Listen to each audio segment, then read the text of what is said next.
తెలంగాణ నీళ్లు నిధులు నియామకాలు టీడీపీ కూడు గూడు గుడ్డ. అది ఎన్టీఆర్ ఉన్నప్పుడు, ఇప్పుడు కాదు. తెలంగాణలో రేవంత్ రెడ్డి ప్రభుత్వం వచ్చిన తర్వాత నేను కాంగ్రెస్ పార్టీని అంటలేను.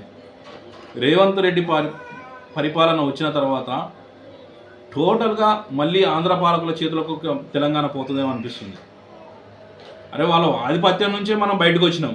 మళ్ళీ వాళ్ళ ఆధిపత్యం ఏందో, పవన్ కళ్యాణ్ వచ్చేసి నవ తెలంగాణ నిర్మాణం అంటాడు, లోకేష్ వచ్చి ఇక్కడ ఫామ్ చేస్తామంటాడు, బీజేపీ వచ్చేసి తెలంగాణ మా నెక్స్ట్ టార్గెట్ అంటారు. తెలంగాణ అంత అలకవదరికి నాదిరా మీకు. అప్పుడు మద్రాసు నుంచి వచ్చి మళ్ళీ మా తెలంగాణలో కలుస్తాక అప్పుడు అట్లనే చేసారు. 1969లో పాల్వంచ కొత్తగూడెం ప్రాంతంలో థర్మల్ పవర్ స్టేషన్లో నియామకాల గురించి స్టార్ట్ అయింది ఉద్యమం. నేను అక్కడనే చదువుకున్నా. బీటెక్ అన్బోస్ engineering college, MTech Adams engineering college, రెండు అక్కడనే నాయి. నాకు తెలుసు. నేను టీడీపీ ఆఫీస్లో వర్క్ చేసినప్పుడు న్యూస్ ఎడిటర్గా వర్క్ చేసిన నేను న్యూస్ అనాలిసిస్ రాసేది టీడీపీ భవన్లో 2014లో. వాళ్ళందరినీ దగ్గర నుంచి అబ్జర్వ్ చేసిన వాళ్ళ భావజాలం నాకు తెలుసు. రేవంత్ రెడ్డి భావజాలం తెలుసు, టీడీపీ వాళ్ళ భావజాలం తెలుసు. మాకు వాళ్ళని తిడటానికి ఎంత ట్రైనింగ్ ఇచ్చేది తెలుసా? అప్పుడు ఉద్యమం జరుగుతుంది. అయినా నా ఎంత ట్రైనింగ్ ఇచ్చినా నేను చేసి హైదరాబాద్ లొకేషన్ నాది. నేను రాజకీయం అనాలిసిస్ చూసుకునేది 16 కాన్స్టెన్సీలు. ఆ ముస్లింల 7 కాన్స్టెన్సీలు ఉన్నాయి. ఆ 7 కాన్స్టెన్సీలు మిగతా 9 కాన్స్టెన్సీలు, మొత్తం 16 కాన్స్టెన్సీలు చూసుకునేది నేను హైదరాబాద్లో. ఏ కాంచి అంబర్పేట కాంచి గుర్తుపెట్టుకునేది నేను. అంబర్పేట, కార్వాను, ఖైరతాబాదు, కూకట్పల్లి,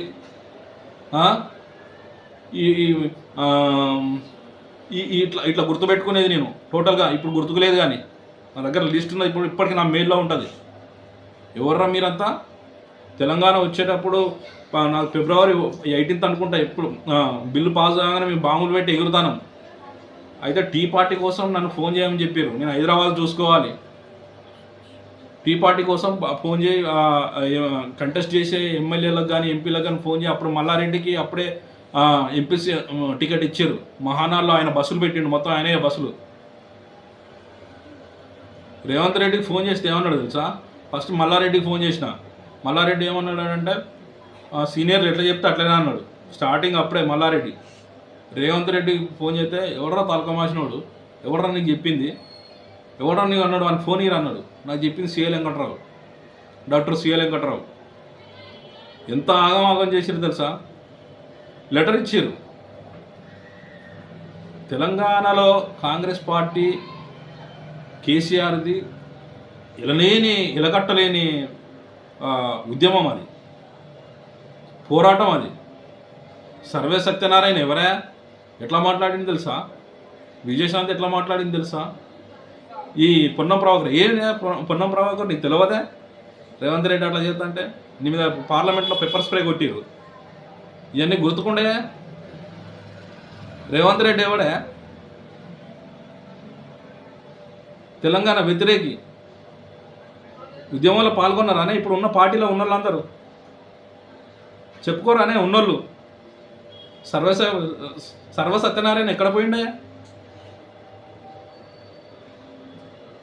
అలాంటి వాళ్ళ నుంచిరా మొత్తం. ఇప్పుడున్న టీడీపీ పార్టీ మొత్తం ఇప్పుడు కాంగ్రెస్లో ఉన్నది.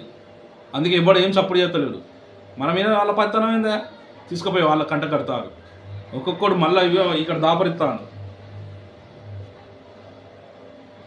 మొత్తం ఎడవకాలం నగరం సాగర్ ఎడవకాలం మొత్తం బంద్ చేసినప్పుడు వాటరే రాకపోయేది. మళ్ళీ తీసుకొచ్చి ఇక్కడ పెడతారు ఆయన అవసరాల కోసం. అట్లా చూస్తూ ఊకుంటారు. ఆయన మాట్లాడుతుంటే ఇందిరాగాంధీ ప్లస్ ఎన్టీఆర్ ఇద్దరు ఏం చేసిరా తెలంగాణకు? ఎన్టీఆర్ ముచ్చట చెప్పడం. అమీర్పేటలో ఎన్టీఆర్ విగ్రహం పెడతాంటే ఎందుకు ఊకుంటారే? తీసుకుపోయి అక్కడ అసలు ఎవరే అసలు వీళ్ళు? ఇక్కడ వాళ్ళకి ఏం పని? ఎందుకు పెడతారు? మన విగ్రహాలు ఎక్కడైనా ఉన్నాయి వాళ్ళకు? ప్రధానమంత్రిగా చేసిండు కదా పివి నరసింహారావు. ఒక విగ్రహం ఉన్నది అక్కడ పెద్దగా. వర్ధంతిలు జయంతులు ఎక్కడన్నా చేస్తారా అక్కడ? ఏమి రేవంత్ రెడ్డి చేసేటి సపరేట్గా ఎందుకు కుంటారా మీరు అసలు? రేవంత్ రెడ్డి వ్యక్తిగత అనుకుంటారా తెలంగాణ? ఊరికేనే వచ్చింది అనుకుంటారా తెలంగాణ? 90s పీపుల్ 80 పీపుల్ అంతకంటే ముందున్న వాళ్ళకి తెలుసు వాళ్ళ కష్టమైంది అనేది, తెలంగాణ ఎట్లొచ్చింది అనేది. 2009 నుంచి 2008 నుంచి ఉధృతంగా మొదలైంది ఉద్యమం. అప్పుడు మేము బీటెక్లో ఉన్నాం. ఎట్లా ఉద్యమాలు జరిగినాయి, ఎట్లా ధర్నాలు జరిగినాయి, ఎంత ధూమ్ధాములు జరిగినాయి మాకు తెలుసు. మేము క్లాస్ లేకదంగి ఎట్లా చేసేది అనేది తెలుసు. ఇప్పుడు చిన్న చిన్న పొరగాళ్ళకి ఏం తెలుసా? మా ఊళ్ళోనైతే అయితే బాగా ఆఫీసులో తగలబెట్టారు. ఇప్పుడు ఉన్నోడు ఒక్కోలేడు. కింద కింద బచ్చగాళ్ళు. అప్పుడు రేవంత్ రెడ్డి ఎంత ఎంత వ్యతిరేకి తెలుసా? ఇప్పుడు ఉన్న వాళ్ళందరూ ఎంత చంద్రబాబు నాయుడుకి అడ్డం మాట్లాడతారా?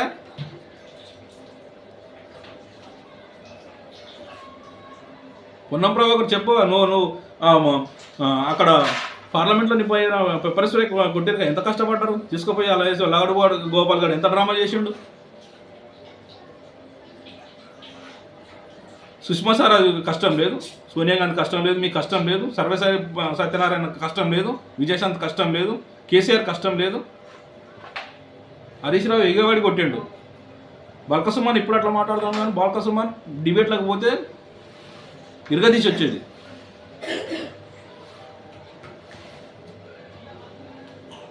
ఇప్పుడు తీసుకుపోయి మళ్ళీ ఆంధ్ర పాలకుల చేతిలో పెడతారు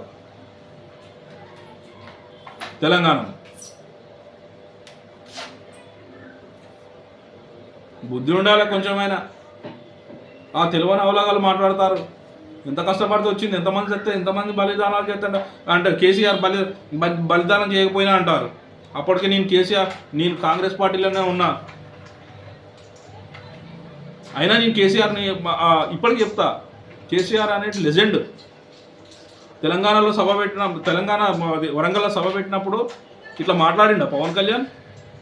వరంగల్లో సభ పెడితే మీ అందరం టీడీపీ ఆఫీస్లో మీ అందరం మీ న్యూస్ రీడర్, మా జిల్లాలో న్యూస్ రీడర్లో ఏం మాట్లాడుతాడో పవన్ కళ్యాణ్ అని చెప్పేసి మేము అందరం కూకొని విన్నాం. తర్వాత కేసీఆర్ కామెంట్ ఏం చేస్తాడు అనేది కూడా విన్నాం. మేము అందరం ఒక దగ్గర కూకొని అబ్జర్వ్ చేసుకుంటూ ఉన్నాం. రే కేసీఆర్ నీ తోట తీస్తా అన్నాడు వరంగల్లో మీటింగ్ పెట్టి. కేసీఆర్ ఒక్క కన్ను సైగ చేస్తే నా కొడుకు ఒక మాట చెప్తే ముక్కలు ముక్కలు అయిపోతావు నా కొడుకు అన్నాడు. ఇంత ధైర్యం ఉన్నదా? ఇంత ధైర్యంగా మాట్లాడినా. వరంగల్లో సభ పెట్టిన తర్వాత పవన్ కళ్యాణ్ కేసీఆర్ నేను తొక్తా అన్నప్పుడు నీ తాట తీస్తా KCR. Next day press meet పెట్టిండు కేసీఆర్. ఆడెవడో చిటికడంత లేని చిన్న సినిమా హీరో గాడు వరంగల్ గడ్డ మీదకి వచ్చి ఒరే కేసీఆర్ అంటాడా, చిటికైతే నా కొడుకు 100 ముక్కలు అయిపోతాడు అన్నాడు. ఆ మాటతోని ఒక్కడు కూడా మేము లైవ్లో ఆఫీస్లో కూకొని ఆ కామెంట్స్ విన్నాం. మొత్తం ఆఫీస్ మొత్తం అప్పుడు ఆంధ్రప్రదేశ్ కూడా ఇందులో కలిసి ఉన్నది. ప్రతి జిల్లా రిప్రజెంటేటివ్ కూకున్నాడు. నేను హైదరాబాద్ రిప్రజెంటేటివ్గా కూకున్నా. ఎంత గర్వంగా ఫీల్ అయినా తెలుసా నేను. తెలంగాణకి వెళ్ళి చూడాలంటే ఉత్సాహపడ్డది. కేసీఆర్ ఉన్నంత చెప్పు. ఇప్పుడు అల్క ఉరుకొద్దా అని చూస్తారు. ఏ కేసీఆర్ సాధించింది ఏంది, మీరు సాధించింది ఏంది? పరిపాలనలో ఎవరికైనా అవకతవకలు ఉంటాయి. పరిపాలనలో ఎంత మంచి వ్యక్తి అయినా పరిపాలనలో అవకతవకలు ఉంటాయి. అట్లా అని మన వ్యక్తిత్వాన్ని కోల్పోతామా? మన తెలంగాణ స్వభావాన్ని కోల్పోతామా? మన వ్యక్తిగత సౌలభ్యం కోసం మన తెలంగాణ ఆత్మగౌరవాన్ని తాకట్టు పెడతామా? సిగ్గుండాలి ఒక్కొక్కరికి. ఎంత కష్టపడితే వచ్చిందనే 90-80 పీపుల్స్కు అంతకు ముందున్న వాళ్ళకి తెలుసు. పవన్ కళ్యాణ్ ఎవరు, లోకేష్ ఎవరు, బీజేపీ ఎవరు? ఒక బీజేపీలో సుష్మా స్వరాజ్ సుష్మా స్వరాజ్ 100% సపోర్ట్ చేసింది మీరా కుమార్ స్పీకర్ ఉన్నప్పుడు. మీరా కుమార్, సోనియా గాంధీ, ఈమె సుష్మా స్వరాజ్.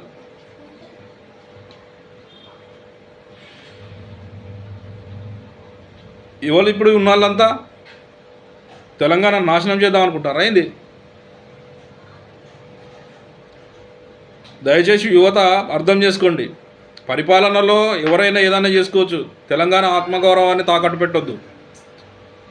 ఎవరికే మనం బానిసలుగా బతికినాం ఆంధ్ర పాలకుల కింద.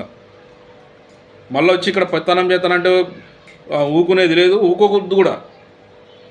అది ఎవ్వరు సొంత పార్టీలో ఉన్నా వాళ్ళని యాక్సెప్ట్ చేయొద్దు.